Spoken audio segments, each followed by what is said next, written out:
ஆண்டவராகிய இயேசு கிறிஸ்துவின் நாமத்தில் காலை வாழ்த்துக்கள். இன்றைய மன்னா, வானத்திலும் பூமியிலும் இரத்தம், அக்கினி, புகை ஸ்தம்பங்களாகிய அதிசயங்களை காட்டுவேன்.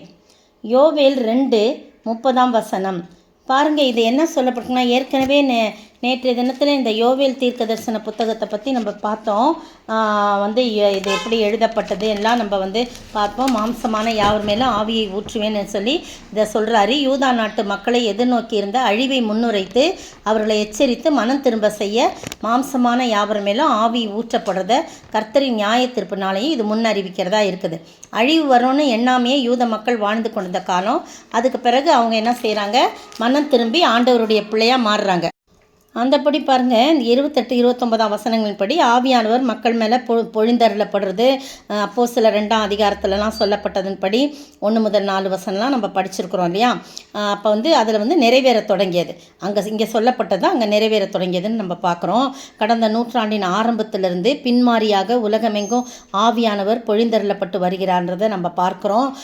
நம்ம நாட்கள்லேயும் இந்த ஆசீர்வாதம் மிகவும் பெருகவும் ஆவியானவர் வரங்கள் பெரிய அளவில் உலகெங்கும் செயல்படவும் கர்த்தருடைய பிள்ளைகளில் ஆவியின் கனி காணப்படவும் நம்ம இன்னுமாக ஜெபிக்க கடமைப்பட்டிருக்கிறோம். பாருங்கள், 29 ஊழியக்காரர் மேலும் ஊழியக்காரிகள் மேலும் அந்நாட்களில் என் ஆவியை ஊற்றுவேன். அப்போ பெண்களுக்கும் ஆவியின் வரங்கள் உண்டு, ஆவியின் அருட்பொழிவு உண்டு என்பதை இந்த வசனம் தெளிவுபடுத்து. அப்போ வானத்திலும் பூமியிலும் இரத்தம், அக்கினி, புகை ஸ்தம்பங்களாகிய அதிசயங்களை காட்டும்னு சொல்வது கிறிஸ்துவின் 2ஆம் வருகைக்கு முன்பு இருக்கும் உபத்திரவ காலத்தை இந்த வசனம் நிறைவேறும்னு சொல்லப்பட்டிருக்கு. இதை பார்க்கும்போது உபத்திரவ காலத்திலும் ஆவியானவர் அருளப்படுவார். எவ்வளோ உபத்திரவம் வந்தாலும் ஆவியானவர் அருளப்படுவார். அந்த நாட்களில் ரட்சிப்படைவர்களும் உண்டு.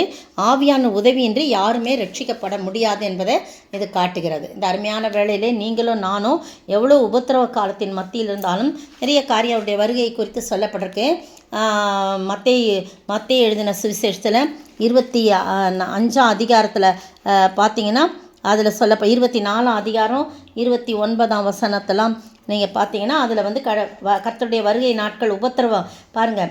29 அந்நாட்களில் உபத்திரவம் முடிந்தவுடனே சூரியன் அந்தகாரப்படும், சந்திரன் ஒளியை கொடாதிருக்கும், நட்சத்திரங்கள் வானத்திலிருந்து விழும், வானத்தின் சத்துவங்கள் அசைக்கப்படும் அப்படின்னு சொல்லப்பட்டிருக்கு.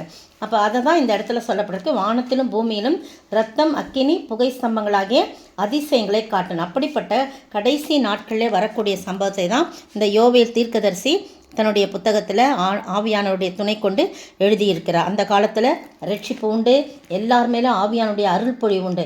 எனவே அதை பெற்றுக்கொள்ளும்படியாக நம்மை நாமே தாழ்த்துவோம். 31 மத்தேயு எழுதின சுவிசேஷத்தில் சொல்லப்பட்ட வசனம் அப்படியே இருக்குது. கர்த்தருடைய பெரிதும் பயங்கரமான நாள் வருமனே, சூரியன் இருளாகவும் சந்திரன் இரத்தமாகும். அதை தான் அங்கே போட்டிருக்கு. இரத்தம், அக்கினி, புகை ஸ்தம்பங்களாகிய அதிசயங்களை காட்டுன்னு சொல்லி. அப்போ கர்த்தருடைய நாமத்தை யார் யார் தொழுது கொள்கிறாங்களோ அவங்களாம் ரட்சிக்கப்படுவார்கள்.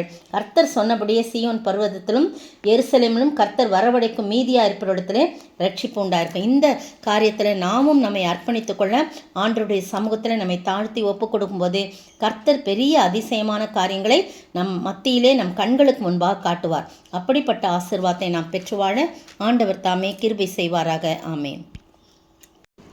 எக்கால சத்தம் வானில் தொனித்திடவே என் இயேசு மகாராஜனே வந்திடுவார். அந்த நாள் மிக சமீபமே, சுத்தர்கள் யாவரும் சேர்ந்திடவே தேவ எக்காலம் வானில் முழங்க தேவாதி தேவனை சந்திப்போமே. எக்கால சத்தம் வானில் தொனித்திடவே எம் இயேசு மகாராஜனே வந்திடுவார். சோத்தரிக்கிற ஆண்டவரே, துதிக்கிற ராஜா, உம்முடைய வருகை சமீபமாக இருக்கிறது ஆண்டவரே. தகப்பனே, அதையெல்லாம் எச்சரிக்கும் வண்ணமாக இந்த நாளில் சத்தியத்தை எங்களுக்கு கொடுத்தீங்க. அதிசயமான காரியத்தை நான் காண்பிப்பேன், உங்கள் கண்கள் காணும் என்று சொல்லியிருக்கிறீங்களே ஆண்டவரே. தகப்பனே, வானத்திலும் பூமியிலும் இரத்தம், அக்கினி, புகை ஸ்தம்பங்களாகிய அதிசயங்களை காட்டுவேன்னு சொல்லிங்களே ஆண்டவரே. அப்போ அந்த நாள் வரும் முன்னே ஆண்டவரே தகப்பனே, நாங்கள் ஆண்டவரே உமக்கென்று வாழ எங்களை அர்ப்பணிக்கிறோம் ஆண்டவரே.